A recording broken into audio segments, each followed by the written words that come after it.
Hey guys, what's up? Thanks again for tuning in to A Matter of Life and Maiden, the podcast of the Beast. I'm Joe Labriola. And I'm Matt Wagner. And today we are going to talk about the 1986 album, Somewhere in Time by Iron Maiden. Somewhere in Time. I mean, this is another classic we got here. Honestly, these podcasts are pretty easy to do, having this great albums to talk about. Yeah, I agree, and we mentioned this on Number of the Beast podcast. The only difficulty that Matt and I have with doing these podcasts on these Golden Era albums is length. We're so passionate about the band, we tend to go off. If you guys listen to Power Slave Part 1 and Power Slave Part 2, you can see how passionate we are. I mean, really, from this point forward, we're probably going to have some pretty long podcasts. It's probably going to be about 45 minutes to an hour at least. Somewhere in Time. I mean, first thing that jumps out to me is getting a little progressive here. There's a lot of synthesizers in the music now. It's, there's no denying Adrian Smith's imprint on the band now. We talked about Power Slave, how the band was all equal. Everybody had their place. Everybody had their great songs. And now you're really down to this album. Steve and Adrian are writing almost everything off this whole album. Yeah, that's a good point. I remember watching one of the DVDs. I think it might have been Maiden 88, the one they released back in 2013. Bruce talks about how after that long, arduous 187 show tour within a year's time, that a lot of the guys in the band creatively were drying up for inspiration in music, and kind of Adrian never really lost that drive or that inspiration for creativity. He kind of fueled this. He's really just blossoming. Oh, absolutely. I know we're going to talk about songs later, but just right off the bat, Adrian Smith writes Wasted Years solo by himself, Sea of Madness solo by himself, and Stranger in a Strange Land solo by himself. No, he wrote the lyrics, he wrote the music, he wrote all that stuff. And one thing that I do want to touch on, too, now that we're on this topic where Matt was talking about, progressive stuff, I'm going to use the term progress in this a lot because Adrian has progressed to a point now where he's, in this album, really, he's outshining Davey. This is Adrian's album. This is Davey. Davey has great solos in the album. He's always consistent. He's always great. But Adrian's solos on this album are a step up from Davey's. And in terms of progress, I think that Somewhere in Time, for me, is probably the most progressive album up to this point that they've ever done. And even if you're talking about Seventh Son of a Seventh Son, for me, I think that Somewhere in Time might actually be a little more proggy in some places than Seventh Son. And this is something that is often overlooked because we talked about Power Slave last time, and Power Slave is such this gargantuan accomplishment that anything that really comes after it is often viewed as something that pales in comparison. In reality, that's not the case. And the same can be said with what came before, Peace of Mind. I mean, people don't give Peace of Mind or Somewhere in Time the credit those albums deserve, because Power Slave was such a gargantuan achievement, and we're guilty of that too. I mean, we gave that album a 10 out of 10, so it's understandable why, but you can't underemphasize the power and the progress that this album brings to the table. This I argue, Somewhere in Time, is what Maiden eventually becomes in 1999 and post Reunited. It is a progressive metal band. And this is the start of that for me. This is what shapes the future of Maiden. So yeah, if you look at the modern albums compared to the older albums, this Somewhere in Time sounds most like the new albums, the reunion albums. This use of synths, the use of the use of guitars, the way it just sounds, the production, everything, the longer songs, and like you were saying with Power Slave, just kind of rightfully overshadowing Peace of Mind that came before it, and then Somewhere in Time that came after it. My personal favorite album is Peace of Mind. Your personal favorite album is Somewhere in Time. So you kind of get this Power Slave kind of outshining both of those in the middle, but still our personal albums are still those two. Yeah, and I think it's a good point because Matt and I talked about this before. You can't have Power Slave without the ideas and the structure and the learning processes that went through the band's mind during Peace of Mind. They had to progress, and they had to make something better than that. They're always trying to outdo themselves with the next album. And on the opposite side of the coin, you can't discount Somewhere in Time for not being as great as Power Slave, because really for what they had, this is not as much as a team effort as Power Slave was. I mean, everybody was firing on all cylinders on Power Slave. And like Matt mentioned earlier, people in the band start drying up creatively, and they don't know what to write. You have to have other strong writers in the band, and that's what Steve says, you know. Steve and Adrian wrote this album. This is Adrian Smith's album. This is his album. Adrian Smith happens to be my favorite guitarist in the band to this day. I love the way his guitar sound. I love the way his style is. I try to emulate that, and when I play guitar, he's one of my favorite guitar players of all time. Yeah, I don't think it's a coincidence that your favorite album is your favorite guitarist's best album, Adrian Smith, and my favorite album is my favorite guitarist, Dave Murray's Peace of Mind. It's his best album. So it's probably a reason why those are our two favorite albums, because our favorite guitarists have their best albums in those two. Yeah, and I know I mentioned this before that I really don't have a favorite album, and it's hard to say because really, you know, we just talked about last time in the Power Slave stuff. Run the H Matter is my favorite song, so it's hard for me to separate myself from that.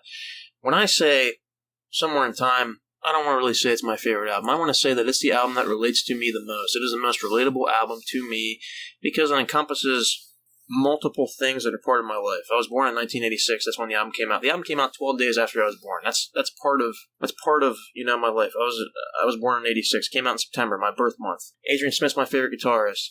There's a song on there called Alexander the Great that I love antiquity and I love ancient Greek history, and that's a part of it. Science fiction stuff's on here. I mean, for me, it's the album that has, whereas Power Slave I can relate to a lot too. Power Slave lacked that kind of science fiction component, and I think that's what this has. It really touches base on all the things I'm passionate about: science fiction, history, music, all that kind of stuff. So yeah, you said about Progress, like it would have been really easy for them to try to create Power Slave Part 2, just do an album just like Power Slave, because that was so popular, and they did, and they went out and did something different. Exactly, and that's, again, a testament to the band's creative input and their talent, and a lot of that comes from Adrian Smith on this album. I'm talking about probably 50% or more, if not. And let's talk about the songs. I mean, Caught Somewhere in Time, the first song on the album. What's your take on it? I mean, probably the second time they did like a long song to open an album. With they had Weird Eagles Dare before, and now they got Caught Somewhere in Time. And I mean, this is completely different than anything off of Power Slave. This is synths right out of the bat. I think Steve's kind of showing like this is not Power Slave. We're not going to be, you know, we're not just going to put out Power Slave Part 2. We're going to do something completely different. And he like knocks it out of the park with Caught Somewhere in Time. Yeah, I agree. Like we mentioned this last time, Matt said Aces High was like one of the greatest openers, and it's arguably, you know, it has to be one of them. And for me, like I said, this is kind of like neck and neck for me with Aces High. Maybe not live because I've never seen it, so Aces High kind of has that nostalgia for me. But album, if you listen to the album, the thing I love about this song too is Steve's bass at the beginning. This is one of the first times where Steve showcases his bass alone with a little bit of backing music before the rest of the band comes in. He doesn't really do that too often in the catalog. I mean, he does it on, you know, later albums in the 90s, like Blowing the World's Hands on X Factor, and more recently in the Book of Souls, he does it on the Red and the Black, that song. But in this album, those first couple, dun, dun, dun, dun, dun, I mean, that's Steve setting the tone right there. This is something completely different. This is something unique. We're using guitar synths. This is futuristic. This is progressive. Yeah, I think guitar synths had just like came out and were just becoming popular, and Adrian Smith went and got one. And I mean, it has a real unique sound to it. It has a real thick sound. I mean, it's perfect for the song, for the idea of, you know, being caught somewhere in time. I mean, it really just fits. Music fits. Everything fits with the song. Absolutely. And another thing I want to mention about this song, my favorite part of the entire song, is Adrian Smith's solo. This is the first solo that I could honestly say Davey might have outshined Adrian in the beginning, first couple albums, and then Power Slave, they're equal. This solo by Adrian, the first time that I can really say that Adrian's solo is better than Dave's. He does a lot of tapping in this. He does a lot of extended play into the verse and back into the lyrics, which is something they do in this a lot, actually. And there's a couple minutes of soloing in a row on this. Oh, it's ridiculous. This song sets the tone for the entire album. It is a perfect opener. It sets that tone for that futuristic atmosphere. It's incredible. It's an incredible song. Adrian Smith on fire. I mean, Bruce's vocals on fire. I mean, One of my favorite lines in the song is, "Like a wolf in sheep's clothing, you tried to hide your deepest sins of all the things that you've done wrong, and I know where you belong." And he says, "Time is always on my side." I mean, it's perfect. It's a perfect opener. It's one of my favorites. It's that and Aces High. It's definitely one of the best Iron Maiden openers, up there with Aces High and We Eagles Dare. It's in the top couple for sure. And it's a longer song too, which was, a lot different than Aces High. They could have went out and did, Aces High, a similar song to that, and they didn't. I think one of the marks of Iron Maiden is they're never complacent. They're never just, let's just go do another album like we just did. They always try to do something different. I mean, it's always similar. Like, it always sounds like Iron Maiden, but it's always something different. That's why people have favorite albums. You just don't have, not every album sounds the same.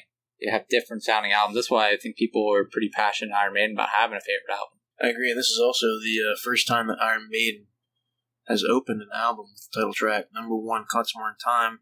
Somewhere in Time is a play on that. Caught Somewhere in Time is a play on the album. This is the first time they've opened it with the title track, and I think that goes to show you, like we just mentioned, they're trying to set the tone with the atmosphere here, and that it really comes across on this song. And the lyrics are great too. Oh, absolutely. I mean, like I said, this is just some of the stuff I briefly mentioned. The entire song is amazing. I mean, I could sit here and sing it right now. I love everything about it. The breakdown part 2 is great, where it's you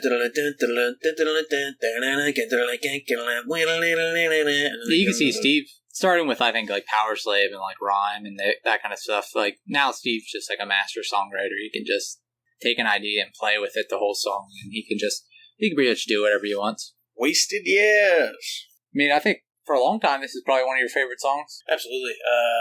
Adrian Smith, hello, my friend. How are you? Again, if you're listening, Adrian, I love you, man. Probably, honestly, my favorite guitar player of all time. This song is just, perfect. It is, a big thing that Maiden was afraid, and I think this is one of the reasons why Adrian got ejected later from the band, was this idea of being too commercial, this kind of, they're using keyboards on their album now, they're using guitar synths, what are they doing? They're not metal anymore. And this song kind of gives that off a little bit, but, if you compare it to previous albums. But if you come to look at it as a progressive metal song versus a traditional heavy metal song, then you understand the complexity of it, and you understand the strength of the song and the power of the song. Adrian Smith's solo in the song is arguably one of his best. It's probably like his signature solo. It might not be technically his best, but in terms of like just being recognizable to heavy metal fans, it's probably number 1 for him. And whereas Matt said earlier, with the Killers album, that's where Davey found his sound. It took Adrian a little bit longer, I think. I think he was starting to get his sound on Power Slave, but really now he has his sound. And it's a sound up till modern times. This is his sound from now on. This is Adrian Smith's sound. Wasted Years is a prime example of what he uses. I think like what you were saying, like Wasted Years is probably like the least metal sounding album or metal sounding song that they've done since like Killers, Prodigal Son. This doesn't really sound like heavy metal as like we've come to think of it. It's definitely like more, like you said, more of a progressive metal sounding song, and they've done more of those since then. If you look at like I said, with since their reunion and the modern Iron Maiden sound, it's kind of like how they sound nowadays in a way. That they don't have that classic metal sound as much. Absolutely, and like we talked about this previously on numerous podcasts. What is metal? How do you define metal? It's kind of like a blend of rock music mixed with progressive music, and some punk, the speed of punk. Exactly. It's that's what's so great about metal too, is it's like a combination of 3 or 4 different kinds of genres of music. And like Matt said, people hearing this in 1986 might have been like, "What is this? This isn't really metal." And like I said, that might have been one of the reasons why Adrian wanted to push the band in this direction and continue forward with stuff like Wasted Years. And Steve, for fear of maybe becoming too commercial and for fear of people not buying the records, might have said, "You know what? No, we're going back." And he did. He did do that. You see what happens in the 90s. Do not discount the power and the substance and the sheer emotion that's put into Wasted Years. When Adrian plays this solo, if you watch the music video for it, he is 150% vested in the song. He doesn't miss a beat on this. We've seen this song, 3 times, I think? We've seen the song 4 times. 4 times? Twice on the that's right. They played somewhere back in time, and then Made in England. I think they played it on Made in England. Maybe they did. Maybe they didn't. I can't remember. They might have. And then we saw them in the Book of Souls tour. They closed with it. That, I was just going to touch on that. That was phenomenal. To hear Wasted Years as a closer is absolutely incredible. It worked great. It was something completely different. Matt and I had seen them close the Hallowed Be Thy Name on the Somewhere Back in Time tour. We saw them close with Running Free on the Final Frontier tour. We saw them close with, what did they close with on Maiden? Was it Running Free again? Yeah. And then they closed with Wasted Years. I mean, that's a testament. Like, from the coast of gold, across the seven seas, I traveled on far and wide. Ain't it funny how it is? You never miss it till it's gone away, that lyric, and then you're sitting there and you're like, man, I'm going to miss this show so much. It's over. No. It's exactly... They're really personal lyrics, too. I don't think Maiden wrote a song about, like, that kind of theme yet. Like, those lyrics are pretty personal about being on the road and traveling and growing older. Exactly. And where other members of the band kind of dried up and lost creative inspiration, Adrian took that energy that he had from touring for so long and being extensive and put a positive spin on it. Another testament to his songwriting ability. Wasted Years is about spending time on the road, spending time with your mates. Are they really wasted, though? And that's what the song talks about. Are you really wasting your time? Or are you enjoying it? And the chorus of the song says, realize you're living in the golden years. Yeah, there's a lot of times I listen to this song and it like really relates, especially when you get older. Absolutely. The older you get, the more relatable the song becomes. It's one of my favorite Iron Maiden songs to this day. Yeah, I know during we saw them the Somewhere Back in Time show in New York. I mean, it was an amazing song too. The Sea Live. Just the riff too is so iconic. The dan dan dan dan dan dan dan dan. It really shows you. I mean, Adrian's riff is the highlight. This is Adrian playing this riff. Dave isn't playing it. You know, it's not a dual guitar technique. It's Adrian playing the riff. It's Adrian doing the solo, and really Davey's just there for rhythm in this. And for a lot of the album, he is. You know, he's kind of like a rhythm guitarist a lot of the way through here. I mean, he does have some amazing solos in it. Don't discount Davey, but Adrian steals the show, and he is in the spotlight 100%. So, yeah, for sure. Sea of Madness. Out on the Sea of Madness. Sun don't shine on the Sea of Madness. I mean, it continues that theme of just being another, like, progressive sounding song. You can almost, like, just picture yourself and picture those scenes of, Sea of Madness, it being that sci-fi feel to it. Another thing I love about it, too, is, we talked about this earlier, this is really an album that showcases science fiction at its core. We're going to talk about the art later. The artwork on this album, I don't even want to talk about that because I could go on for another episode about the artwork. But, Sea of Madness is very, very science fiction-y, but also very philosophically. And I want to kind of hint towards a little bit of the future here. If you're looking at like stuff like Brave New World and A Matter of Life and Death, and even The Final Frontier later, this kind of stuff with this philosophical lyric writing is prevalent. And this is where it kind of gets its inception on this album. So far, Caught Somewhere in Time, really, it doesn't have there is no concrete imagery to that about a specific time in history or a specific period of history or horror or ancient Egypt like the stuff that came before. This is really a philosophical album. This is a very philosophical, very deep album, and that's another reason that I think it gets overshadowed, because a lot of people don't understand that they need some things that are more concrete and more iconic, which if you listen to this album and you give it the chance it deserves, you will understand what it's about. It's a very personal album, much like Matt said with Wasted Years, the song. I think it carries over to the entire album, honestly. Yeah, it's not like your traditional metal where you're just singing about, like Rhyme of the Ancient Mariner. It's not a song about a poem. It's not a song about the Battle of Britain like in Aces High. It's not that kind of stuff. It's very philosophical. It makes you think. They're becoming older. They're becoming more mature. They're not kids anymore. They're becoming becoming an adult, being on the road and living life like that. It makes you think about wasting your years away on the road, or just life in general. And some people might not like it because it's not like straightforward metal. It's not 4-minute songs of just let's see how fast we can play and see how fast the solo can be and how many notes we can fit into a 15-second solo. It's not that. It has more emotion than any other Iron Maiden album. I think they're incorporating that, and it's refreshing, I think is the word for it. Like they're not complacent. They're not just making Peace of Mind Part 2 or Power Slave Part 2. It is its own entity. It has its own soul. Absolutely. I couldn't have said it better myself, man. Like I said, progress is going to be something we talk about on this podcast the entire duration. The idea of being refreshed, too. I mean, you just went through this long thing, and it's kind of like it's like when you eat sushi, right? You eat that piece of sushi, and you get some wasabi or a little bit of ginger and cleanse your palate. That's what this is, a palate cleanse. This is like Yeah, they're not resting on their laurels or any other, any other saying you want to put in there. Like, it is like, this is why we like Iron Maiden, is because they're not complacent. They're not, not to put another band down, but they're not like Megadeth, where every kind of album it's all sounds the same, like, you don't really get that unique feeling off of every album. At least I don't.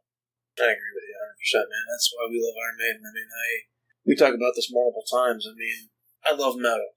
I love Iron Maiden because they influenced me to like metal. But I'm glad that you talked about Megadeth. I'm gonna bring it up here for just a second. Megadeth, trying to get into metal myself, be a little different than Matt trying to introduce him and stuff. Megadeth is one of the first bands I got into. I love Holy Wars. I love Rust in Peace. I love that album, Rust in Peace. But honestly, in their entire catalog, what besides Rust in Peace, or maybe Countdown to Extinction and Peace Cells, do they have that's even comparable to Maiden? I mean, personally, I think Rust in Peace is the only album that's like that's really justifiable. Yeah, I agree with you, and that's the one we went and saw in concert and stuff like that. But what do they have that's like Somewhere in Time?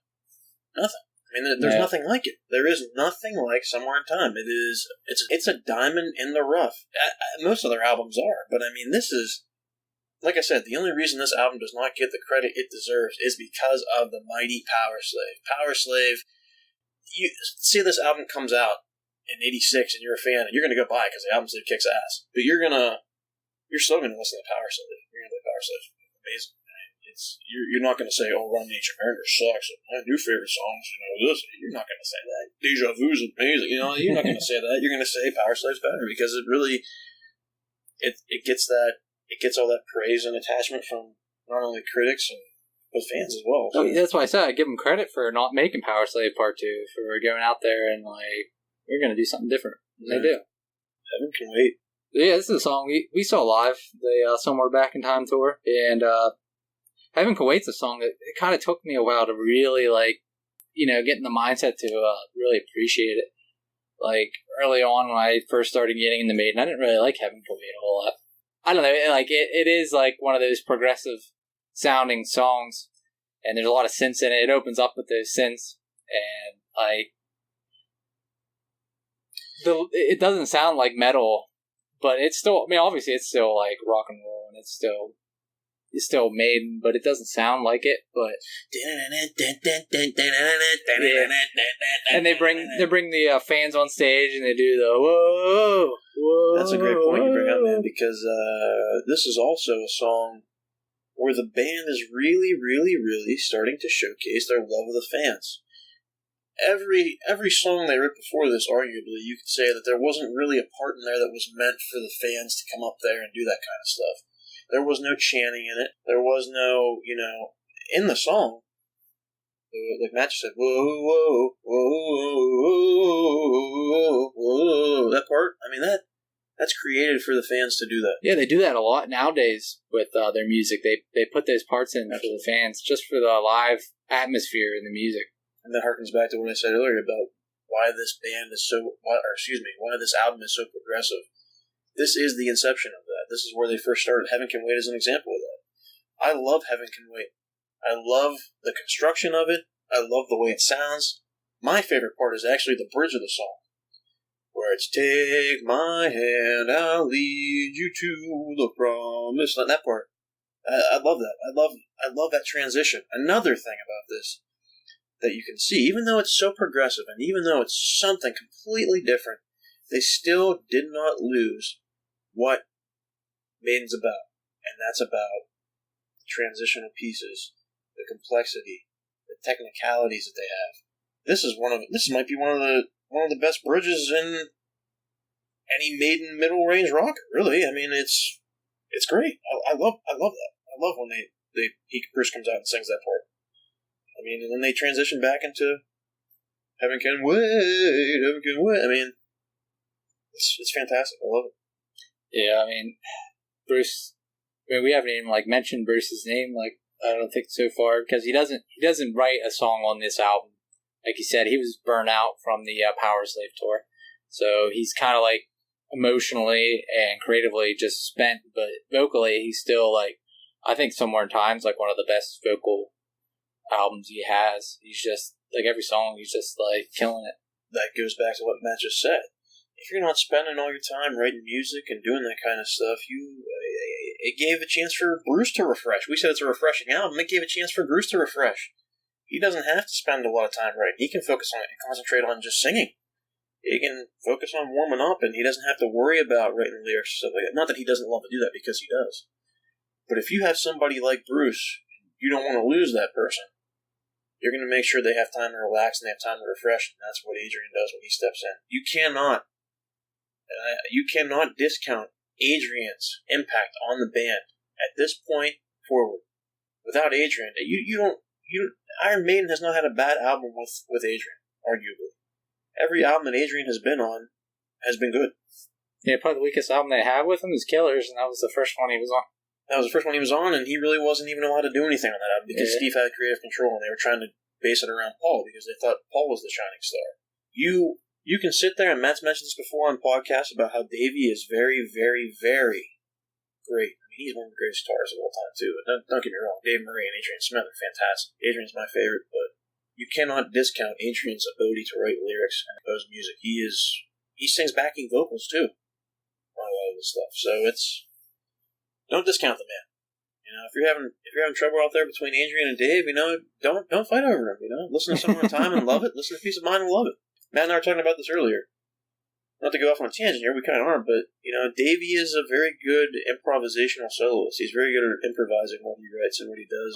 I think Dave is a more skilled guitarist. I think he's more of a pure guitarist. He's more a pure lead guitarist. He doesn't write songs. He doesn't really like write a lot of music.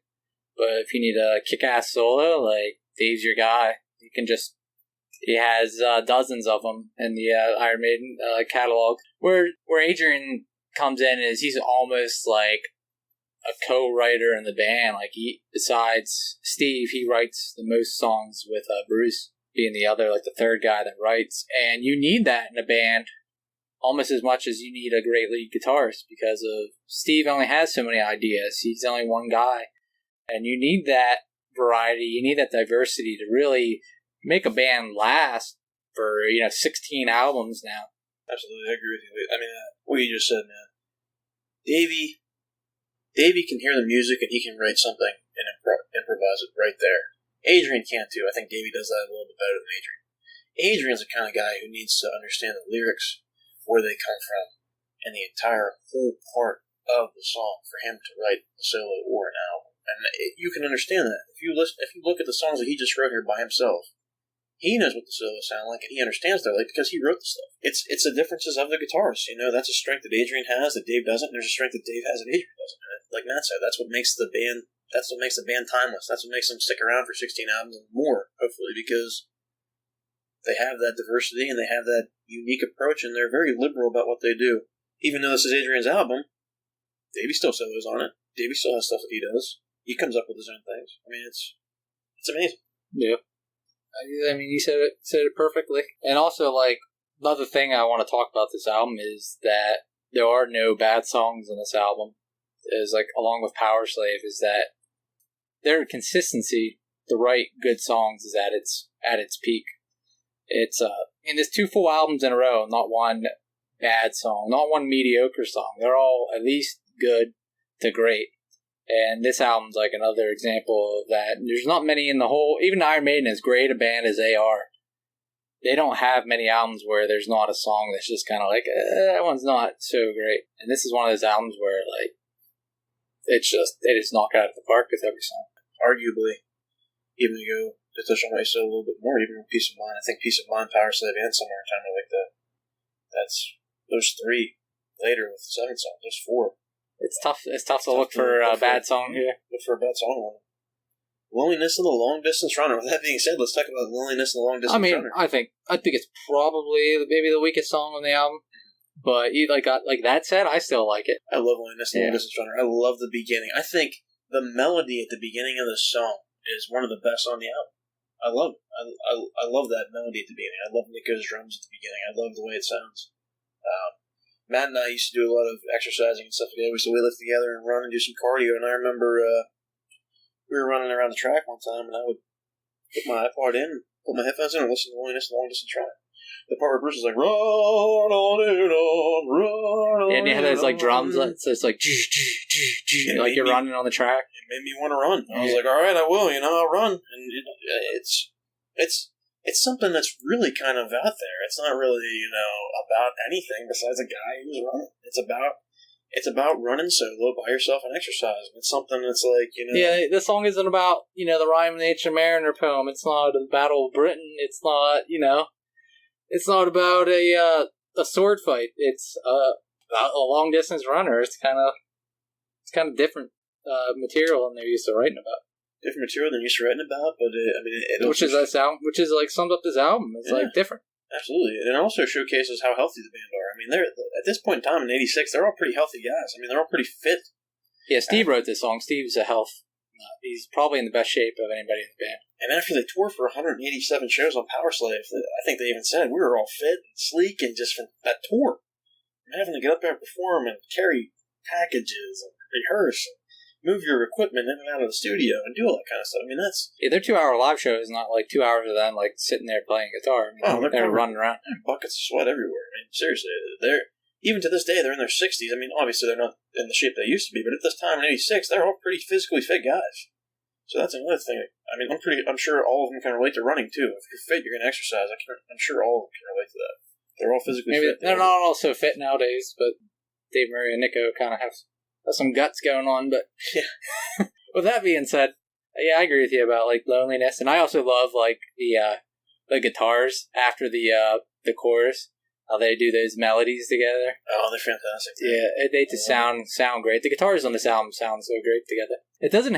It's a different heaviness than you kind of get on Peace of Mind and on Power Slave, but the way the guitars, Dave and Adrian, the way they play those melodies together, it is perfect. Yeah, I agree with that. I think, really, like you said, Peace of Mind is kind of like that heavy guitar, like raunchy metal sound, where it's really in your face, like solos. And this is more of an ambient, melodic call and response sound versus that. So, yeah, you're right, absolutely. It's heavy because you have supplemental material going into it. You have the synthesizer supplementing the guitar. You have the keyboard supplementing and elevating the sound of the guitar.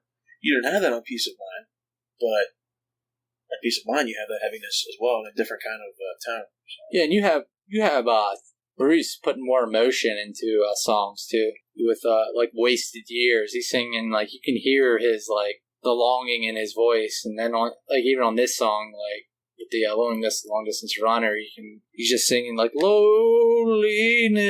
You can just hear like emotion that Bruce is really becoming like. He might not have like the raw skill that he had on Number of the Beast, but he is a vocalist in control of his voice. He's in control of the emotion he puts into it. I mean, he's really becoming one of the greatest metal singers of all time, if not just the greatest frontman in rock music history. And later on, I'll kind of touch on the tour a little bit and what he did for the tour and some of the stage set stuff, because stuff he did on the tour, he was just worn out with Power Slave, and he's going above and beyond even on this. Yeah, I think vocally, this album's more strenuous singing live than even Power Slave. Absolutely. And if you're talking about a live performance, he comes out with a leather jacket on with about 40 pounds of copper wire on it and a heart that lights up. I mean... Then you're singing Caught Somewhere in Time. Singing Caught Somewhere in Time with a jacket that weighs 50 pounds running around the stage. And his get-up in this, we'll talk about it here in a minute, but just the design of his stage clothes for this are incredible. It's my favorite. Honestly, it's my favorite stage design that he ever wore. Yeah, production-wise, it's probably only second to Power Slave in terms of stage production. Absolutely. Absolutely. Stranger in a Strange Land. I mean, right off the bat with this song, bass. That bass riff is one of the best that Steve's ever put together. You said earlier about how the band came to use later on like those bass intros, and this is like probably the most famous bass intro that Steve ever did. That dun dun dun dun dun dun dun, and then that because those guitars come in, and it's just so iconic. Another example of that too. Steve aside is Bruce again, lyrically on this, man. I love it. it might be one of my favorite vocal performances by Bruce. I love, if you watch the video of him singing it, the way he just sings this song with passion. And this is funny because it's an Adrian song. So is, Wasted Years we talked about earlier. Yeah, I mean, I think like the only word to describe like what's different about Bruce now, emotion. The emotion in his voice is to the so much more pronounced than it had been in any other Iron Maiden song or album up to this point. And the way they accent the song, Nick goes drums like in the chorus, and Bruce is stranger in a strange land, and Nick goes the drums come in, and it's unbelievable. And in terms of Adrian, again, here, this is an Adrian song, still written by Adrian, lyrically, musically. Arguably, for me, it's one of the most emotional solos I think he's ever done. When I watched it, very similarly to Run the Ancient Mariner, when I watched that video of him playing it, I kind of tear up a little bit. I think it's him with that white guitar he had, that white Jackson with 50 knobs on it. 50 tone knobs, all kinds of stuff. I mean, it was just seeing him play that guitar and the way he's up there, just playing it. I mean, I think it's his most, in terms of like dynamics and emotion, I think it's probably his best solo in terms of that. Absolutely. Maybe not like technically his best, but in terms of just like a complete solo from, start to finish, it's just perfect. There's no note in there that didn't need to be played. There's just the dynamics, how it starts out slow and it just builds and builds, and then just, I mean, it's my favorite Adrian Smith solo. Oh, same here. Absolutely, by far. I mean, he knocks it out of the park 100%. My favorite standalone Adrian Smith solo as well. The building of this, too, I find it really unique, and I know we talk about progress again here. I'm going to bring this up. I know it's in the future. The A Matter of Life and Death album. I'm talking about slow starts at the beginning with slow parts that are really progressive and then kind of, like Matt just said, builds and builds and builds into this like really heavy sounding thing. That's Stranger in a Strange Land. I mean, the solo is definitive of that. At the beginning, he's playing really soft, really quiet, really quaint parts, and then there's a part where it's like, and he just unleashes fury. I mean, there's no solo like that up to this point in Iron Maiden, I don't believe. Absolutely not. They had all been pretty straightforward solos. They were just, fast and heavy from the start. They just went. And now they're starting to get a little more complex, a little more progressive, a little more emotion. It's kind of like the words we keep using over and over again. It's what describes Somewhere in Time. Another thing that's great about this album is this idea of loneliness is kind of, and not belonging somewhere. Like I said earlier with this philosophical stuff, I mean, look at some of the titles of this. Caught Somewhere in Time. Being caught somewhere is like you're being trapped. Wasted Years, wasting your life. Sea of Madness, going crazy. Heaven Can Wait. I don't want to die. Life's too good to, pass away. The loneliness of the long distance runner, being alone out on the track by yourself. Stranger in a Strange Land. Being somewhere that you don't belong. You don't belong. You're a stranger in some foreign land. I think that this album, and that goes back to what you said about emotion. It's about trying to figure out who you are as a human being. That's why the philosophical stuff is there. You can really tell that Power Slave tour changed them as people. That year plus they were out on the road. You can almost see like all these songs they must have been writing during that tour. They had to have been. Some of these songs and lyrics had to have come from that. Wasted Years, like you said, Sea of Madness, Stranger in a Strange Land. It's all kind of that kind of mindset of being out on the road for 14 months and just being trapped inside yourself, being in strange places and going crazy and wasting time and all that kind of stuff. That's all that this album is about. And I think time is another thing. You mentioned time there. Time, I mean, it's the name of the album. If you listen to the songs and some of the lyrics in here, I think they say time in almost every single song. The idea of time is mentioned in almost every single song because it's important to them, what they're doing with their time, what they're doing with their... I mean, think about it, Time, the idea of time is in every song title. Every single song title on here has something to do with time. So it's just something to think about if you look, it's... little hints that they have in their music that they might not even have consciously put there, but just maybe happened organically. It's there. It's fantastic. Stranger in a Strange Land, not related to the Robert A. Heinlein novel, which I love. It's probably my favorite science fiction novel of all time. But not related to that. It's the same kind of philosophical meaning behind it, but no relation to that novel. I can hear some inspiration on this song that would carry over to the Seventh Son album. Absolutely. It does kind of have that that feel that you get on the Seventh Son album. It's kind of always reminded me of Seventh Son. It does, and I think Bruce mentioned that on the '88 Made in England thing. He said, where Somewhere in Time was kind of like this claymation figure you're using. You're trying to sculpt something out, and you kind of have this piece of clay that isn't 100% formed yet.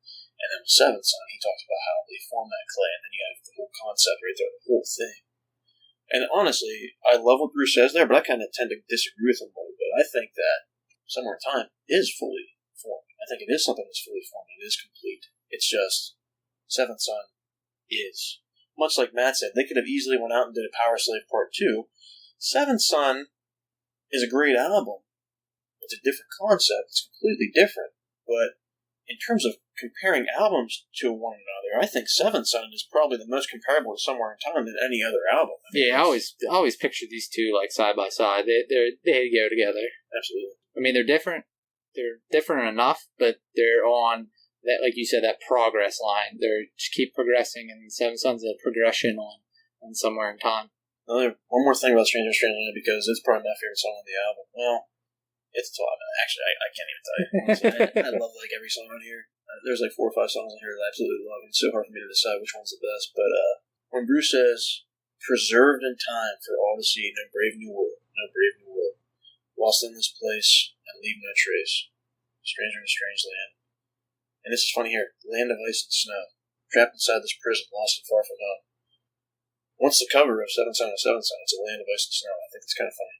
So you touched on that when you said that it might have reminds you of something of Seventh Son. That made me think of that a little bit. So yeah. Now thinking of things again that we've already talked about, Deja Vu, the next song. That's feels like I've been here before. Another kind of like song on the theme of time. Deja Vu. Have I been in this place before, or am I like have this prophecy? Did I have a dream about this before? It's kind of like having this deja vu feeling, and they definitely probably had a lot of deja vu when they were on tour doing 180 shows or whatever they did. They probably had a lot of deja vu, like playing in front of a crowd that many times, and I think that's another song that could have been inspired by the Power Slave tour. I love this song too. Like I said, it's so old. This is the only Davey song on the album. This is the only Davey song on the album, but I think he does a hell of a job. I think he really, he's really trying to match Adrian here with some stuff, and I think he does a good job. I will admit, for me personally, obviously not as good as the Adrian stuff on this, but still one hell of a song. I mean, I love listening to it. I love his solo. Great lyrics too. All these songs, another great lyrics. Another, theme of this whole album too is just great lyrics. Absolutely. What's your favorite lyric of Deja Vu? I don't know. I always like the ever had a conversation that you realize you've had before. Isn't it strange? That's my second favorite line. My favorite line is something to the effect where he says, "When you've seen familiar faces." Yeah, but you don't remember where they're from. Could you be wrong? Could you be wrong? I love that. I like the verses has a real unique flow to them. Like most songs, it's just kind of like a similar pattern through the whole verse. And this is like they're kind of playing around with different ideas of how to say verses, how to say choruses, and like you said, no progress. They're just progressing as a band. They're becoming more complete musicians. This is almost like as complete a musicians as they get. From this point on, they're probably as good as they're going to get. And I think with this album, they kind of peak out that way. They become complete musicians. I love Deja Vu. So encompassing what the album is again, with that thematic of time, and like Matt said with the lyrics, I mean, the way they sing it, the way they present it, it's like they're pausing almost in between. Like when you see familiar faces, it's like they're whispering, but you really, and then Bruce screams like, "You gotta be sure," or something like that, and it's like, whoa, where'd that come from? And it's like, well, that's sweet, that's different, that's unique. Probably, if I had to say, I love every song on this album, but it might be one of the weaker ones. I want to say this and probably Alone, This Long Distance Runner are probably the 2 weakest songs on the album. By no means are they bad songs. They're both great songs, but... Yeah, I agree with you. But Deja Vu is still a great song. Oh, absolutely. And then that brings us to possibly the best song on the album, the crown jewel, possibly it's the closer of the album, Alexander the Great. Yeah, like we said about this before, ever since Hallowed Be Thy Name, they've closed every album out with this like epic.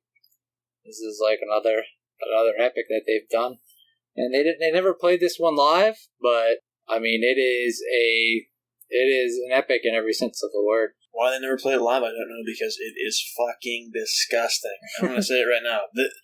Again, the MVP of this album, much like we mentioned before with previous stuff, you got Bruce on Number of the Beast, arguably arguably between Davey and Nico on Peace of Mind. I think, Matt, you said Davey was probably his highlight, or Nico. In terms of guitar work, obviously Davey. It's probably Davey. Nico doesn't really blossom until later, so I think you're right. But there's no question about who the MVP of Somewhere in Time is. It is Adrian Smith. I mean, it is Adrian Smith. His solos, O's, plural, and Alexander the Great are a testament to what the stuff we talked about earlier with the way he crafts things and has that really slow, emotional stuff at the beginning that just builds into this just epic solo. I mean, you're talking about, I think the solos on here, I think he has like 3 or 4 solos in this song, and they're all like 30 to 45 seconds apiece. It's ridiculous. I love the lyrics in this song too. I mean, like, they're so fun to just like sing along to, and like Bruce is amazing. The way what makes Bruce such a great singer too is like not just like how high he can sing or how long he can hold a note, is his pronunciation of words while he's singing them so fast, so so well, is that he pronunciates every single word. And like, you listen to this song and like he's singing these like complex verse and lyric lines, and he's just doing perfectly. Here to the east and a part of ancient Greece. Yeah, and another thing I want to touch on the song is because I think I mentioned this in an earlier podcast. Antiquity, in particular, Greek antiquity and mythology, is probably my favorite area of study in history of all time. I've always loved Greek mythology. I've always loved the antiquity, especially. I'm Italian, but I've always loved Greek culture. I took ancient Greek, the language, in undergrad. I wrote a dissertation piece on Alexander the Great. If you guys never get a chance to read, I'm going to throw some kudos out here to some people. The Landmark Aryan is a book about Alexander the Great. It talks about his military exploits. It is a phenomenal work on Alexander the Great. And the thing that's great about it is, like Matt just said, the stuff that's complex. Iron Maiden talks about that in this song. It's probably 95% historically accurate. There are maybe little bits and pieces in here that are hiccups, but it is 95% historically accurate from the opening of the song, where Philip of Macedon is telling Alexander, his son, "Ask for thyself another kingdom, for that which I leave is too small for thee." That is actually what he said, according to these ancient historians. They put that in the song. I think that's phenomenal. I love it. I mean, the fact that they can tell a story as epic as Alexander the Great's life in a song and tell it that well is pretty astounding. And I know I mentioned this before. As a historian, as somebody who loves, I love Alexander the Great. One of the greatest military tacticians, one of the greatest leaders ever, and personally my favorite of all time. Just the way they talk about him, they convey his legacy in the song to a T. It is phenomenal. And not only do they do Alexander the Great justice musically, it just sounds incredible. This album had to have that. They had to have that progressive edge, and they do it again. They do it again. It's Alexander the Great is often overlooked. It's an epic that's often overlooked because they haven't played it live. They haven't really wanted to play it live for whatever reason. I really wish they would. If you guys are listening out there, Iron Maiden, please, Steve, Adrian, please don't mess up the solo, please. Steve, play the song live for us. Nico wants to play it. I just saw an interview the other day where Nico said he wants to play Alexander the Great. Let's do it. I mean, you guys did Around the Ancient Mariner. It's time for Alexander. But all joking aside, it's not even that long of a song. I mean, compared to like what they do nowadays, modern wise. I mean, it's like over 8 minutes long. Yeah, it's not like that long. Yeah, it's like an average song of like modern made. I would just love to hear that. So I would love to hear it. And even I love Nico's drums on it. That part where they go into there's that little melody in the background, and they go into the solos, and Adrian just unleashes it. Speechless about the song. It's perfect. It's a perfect song. It's one. The reason it gets overshadowed is because of so many other timeless epics they have, but it is a perfect song. Well, perfect epic. Like we talked about earlier, the reason why it gets overshadowed is Rhyme of the Ancient Mariner. I mean, it's hard. It's hard to like get out of the shadow of that song. Similarly to how To Tame a Land is overshadowed too. It's a very similar song to those. All three of those songs are very similar, but rhymes just a force that it just kind of like it overshadows them a little bit. Yeah, much like we mentioned previously, the reason why this is you're right because of rhyme, but the reason why rhyme is so overshadows it is because everybody is 150% of that song, whereas this, it's really Adrian and Steve who are kind of just like giving this thing the glory it has. Everybody else, don't get me wrong, doing a hell of a job, but they're just not as vested as they were around the Ancient Mariner and at that peak of their career there. Yeah. Really, Adrian and Steve are the only ones pushing for the progressive edge here, and everybody else is just kind of like following suit. So, well, I think everybody else is kind of creatively burnt now. Like Steve's just has like this endless pool of creativity, and Adrian, like you said, just coming into his own. But I mean, still a great album. Fantastic album. What about now that we've talked about Alexander the Great and how amazing it is? Oh, one more thing I want to touch on before we move on to the album artwork. I can remember I was dating a girl in State College, about 45 minutes from where we live in Pennsylvania. And you guys remember Penn State University? It's a State College. I went down there to the mall one time, and I walked into a Hot Topic down there because I was looking for Iron Maiden t-shirts, and ironically, I was wearing that Number of the Beast t-shirt I talked so fondly of a couple podcasts ago. And I walked into this Hot Topic down there. The guy at the counter was wearing a Somewhere in Time shirt, and I said, "Hey man, what's up?" And we started talking about Iron Maiden. I said, "What's your favorite album?" And I'll never forget it. He looked me right in the face and just smiled, and he goes, "Somewhere in Time." And I was questioning. We actually had like I want to say like a half hour, 45-minute discourse there about Iron Maiden. And I said, "Why?" And he just said, "Man," he sat there and he told me, he goes, "It's just so good, it's so complex." And what we mentioned earlier, it's like nothing they've ever done before. And I said, "Well, what's your favorite song on the album?" He looked me in the face, smiled again, "Wasted Years." And I had to mention that because I forgot it until we started talking about this album.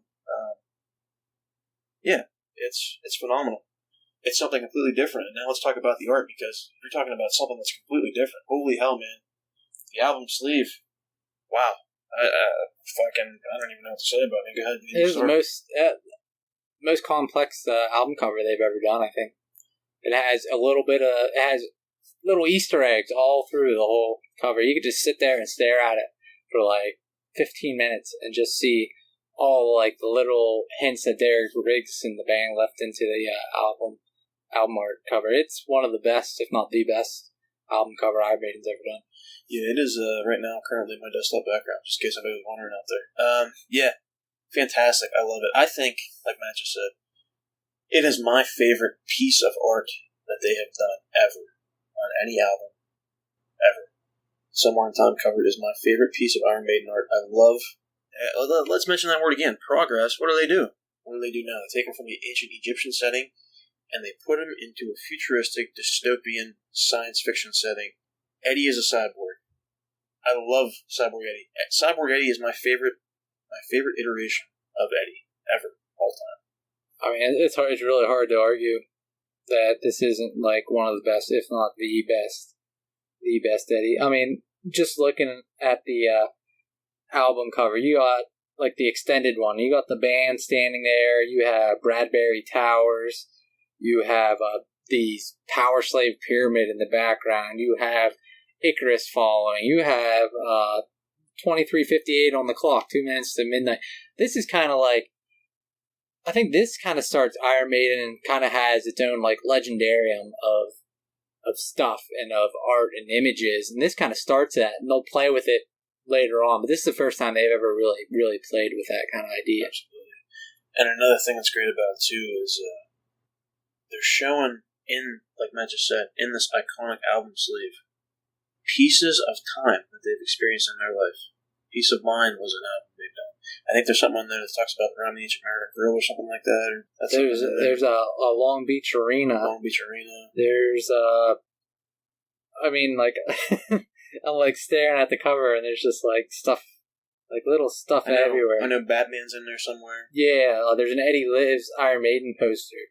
Has the original Eddie on it. I mean, it's like a wonderful album cover just to stare at. Another thing about the album cover, I was thinking about this before we did the podcast, because I'm sure you guys know by now, before Matt and I review an album or talk about an album, Matt and I have to get into a mode where we're obsessed with the album, and I've been listening to this album, like I said, for probably over a week now, constantly. And like I said, the desktop background on my computer currently right now is Somewhere in Time. It's been that way for a little over a year now. I change between Maiden stuff frequently, but I just found Batman on the cover. Yeah, you gotta search kind of like a Where's Waldo thing. It is. But it's awesome. A great thing about it too is if you're watching one of the DVDs, Bruce says the entire tour was based around the movie Blade Runner. We talked about how The Duelist was based on a Ridley Scott movie. Ridley Scott is the director of Blade Runner. If nobody knows, has never seen that movie, personally, that's my favorite science fiction movie of all time. It's based on a work of literature by a science fiction author named Philip K. Dick. His short story was called Do Androids Dream of Electric Sheep? And the whole concept about that is, as Eddie is a cyborg, is do these creatures or these machines or androids, they're called replicants in Ridley Scott's movie and in Philip K. Dick's story, do they actually have feelings? Are they relatable? Are you a human being? And that ties in with the album.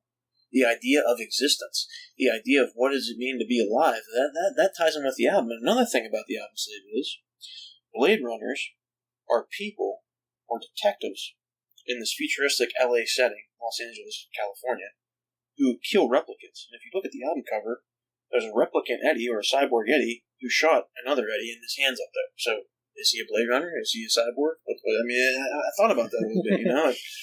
It kind of ties into the...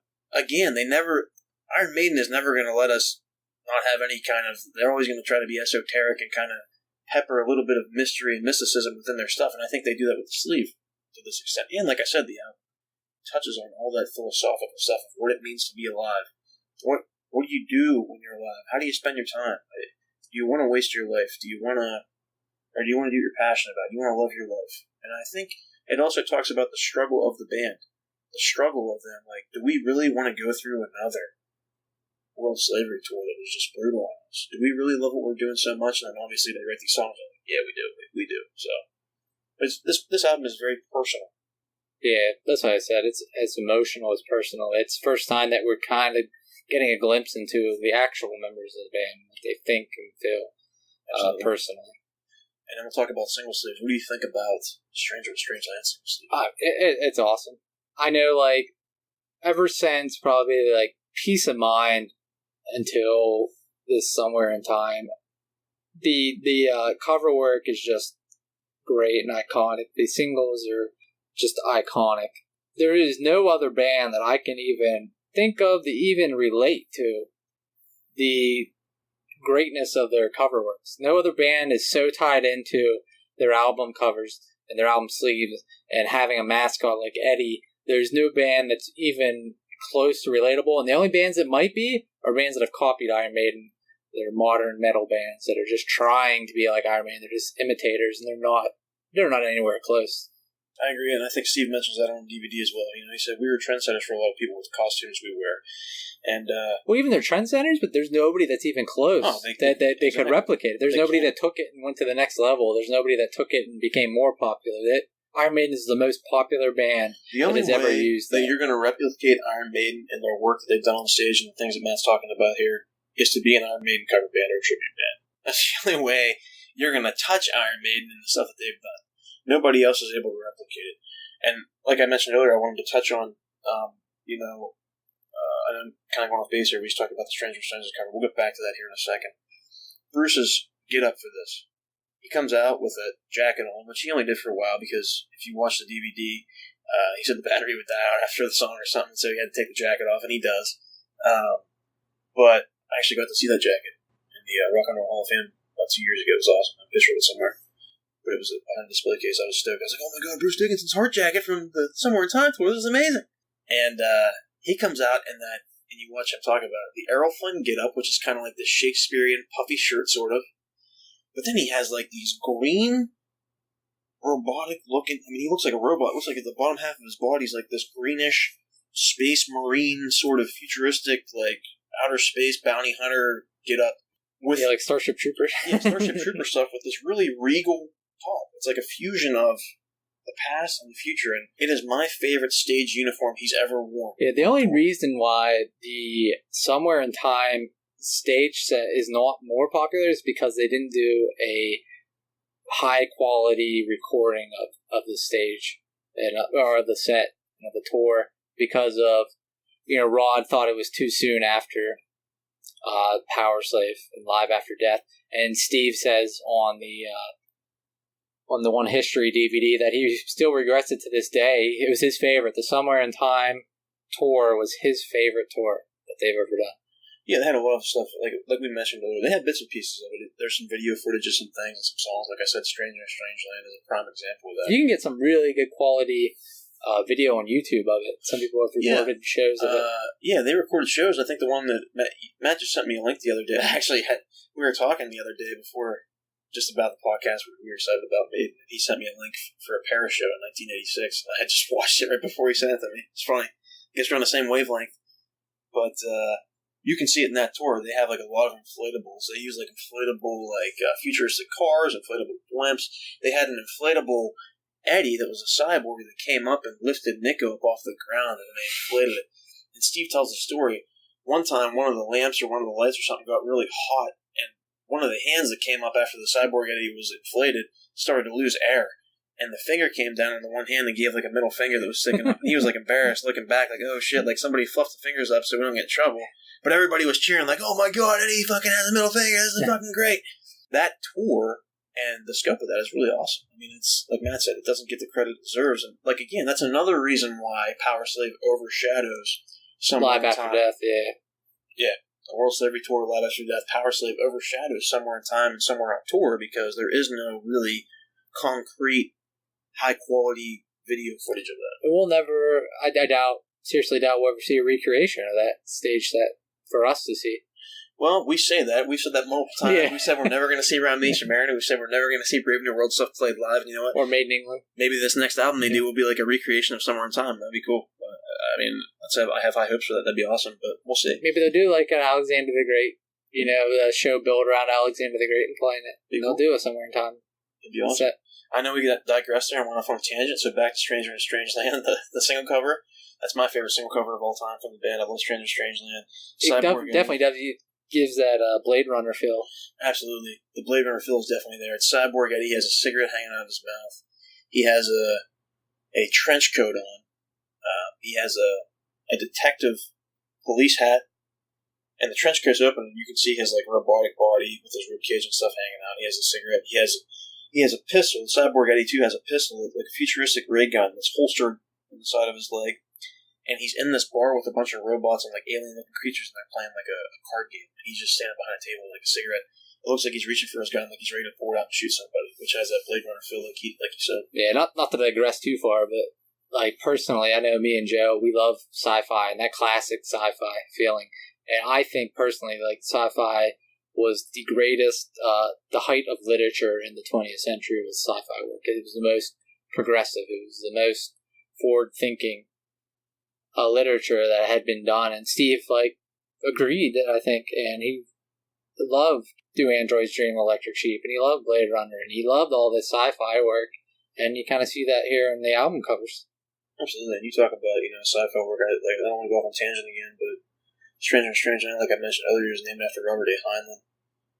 He was my personal favorite science fiction author of all time. I love Heinlein's work. He's a very comedic yet intelligent and very deep intellectual human being he was. Yeah, he's definitely one of the big three sci-fi writers of the 20th century. Heinlein's one of them. Oh yeah, Heinlein, Asimov, and arguably Arthur C. Clarke.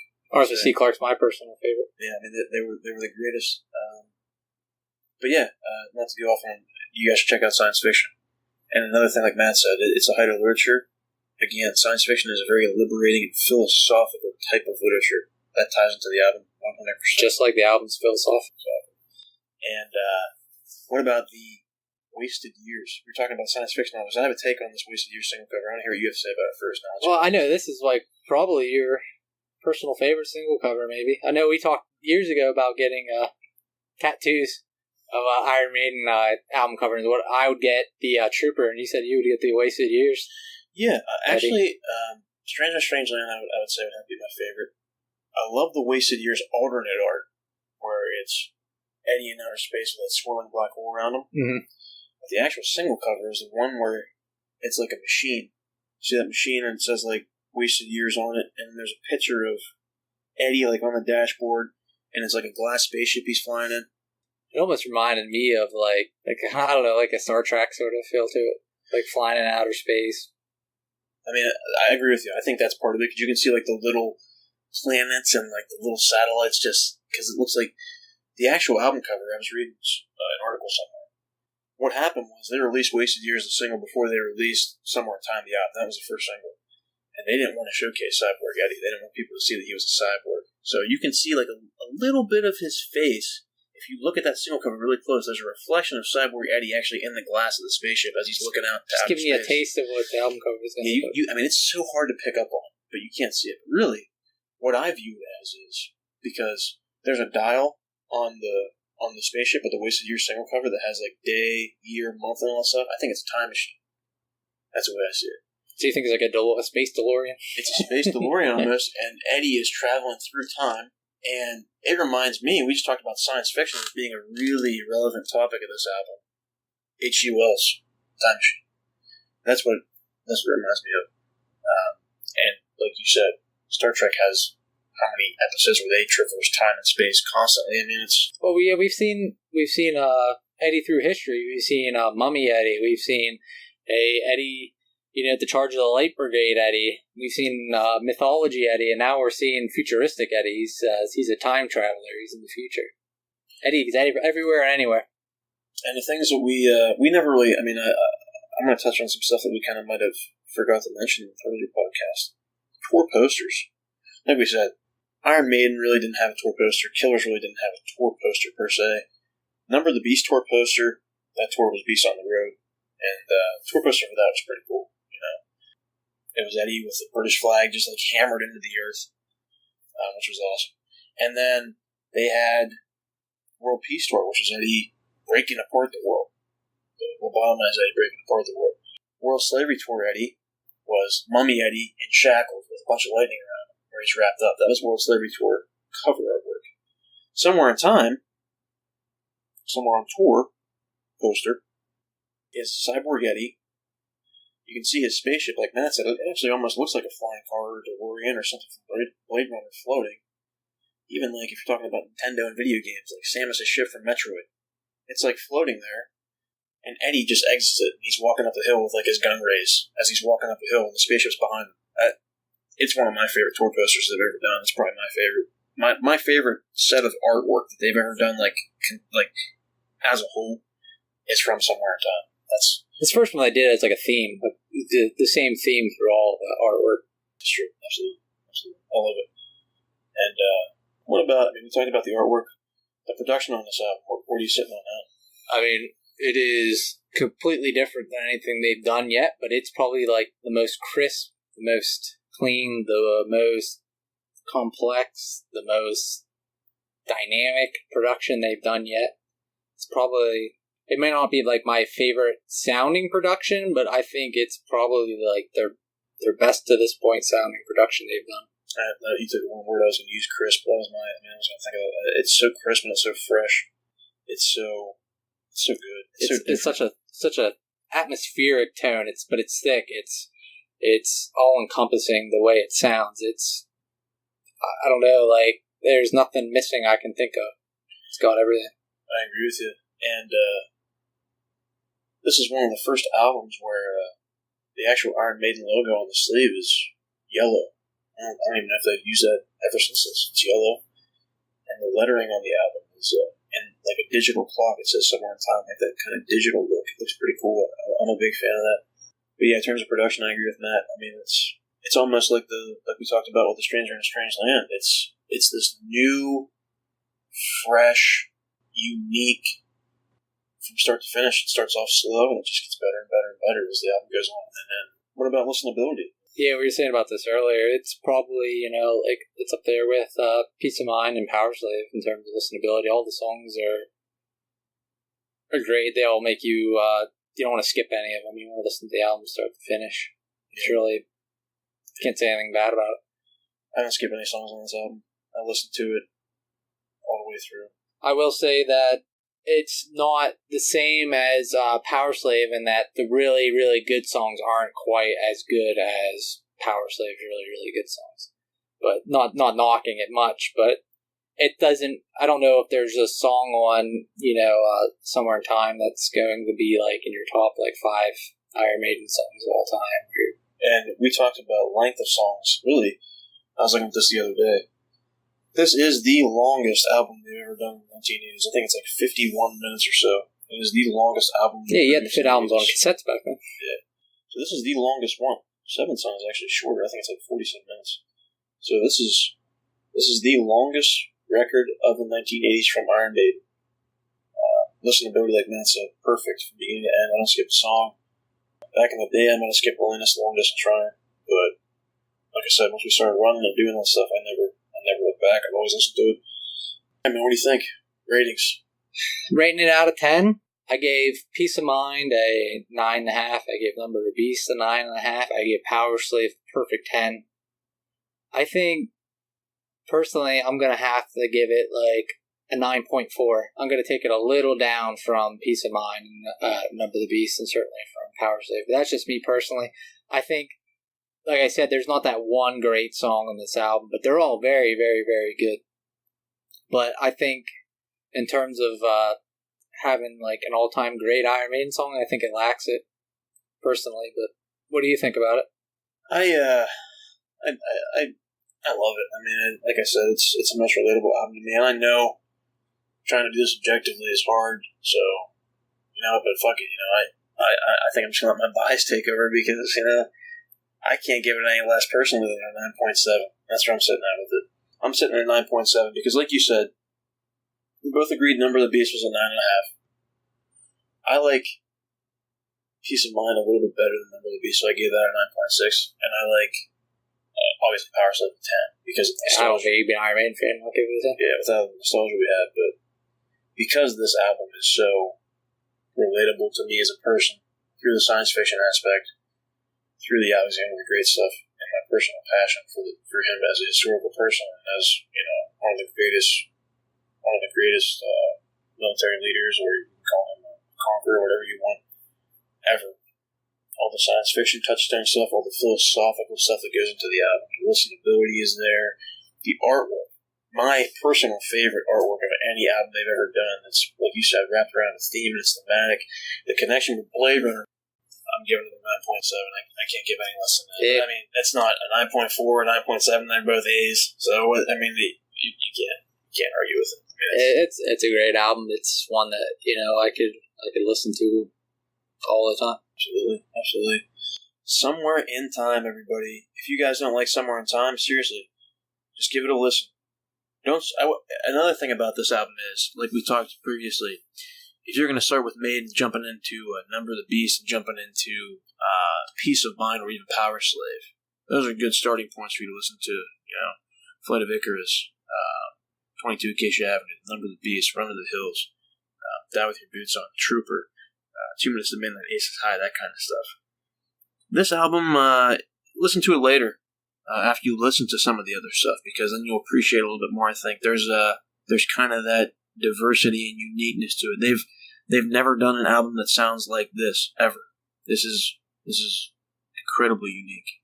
I would say listen to those ones first, then give this one a listen, and then after that maybe 7th song. But hey guys, as always, thanks for listening to Somewhere in Time. This has been A Matter of Life and Maiden, the podcast of the Beast. I'm Joe Labriola. And I'm Matt Wagner. All right, guys, have fun out there, and remember, are you a robot or are you a human being? I mean, that's up to you to decide. Live your life to the fullest. Don't be a robot either. And spend all your time looking for those wasted years. Yeah, have an opinion and have consciousness and do what you love. That's what this podcast is about, and that's what life's about. We'll see you guys next time.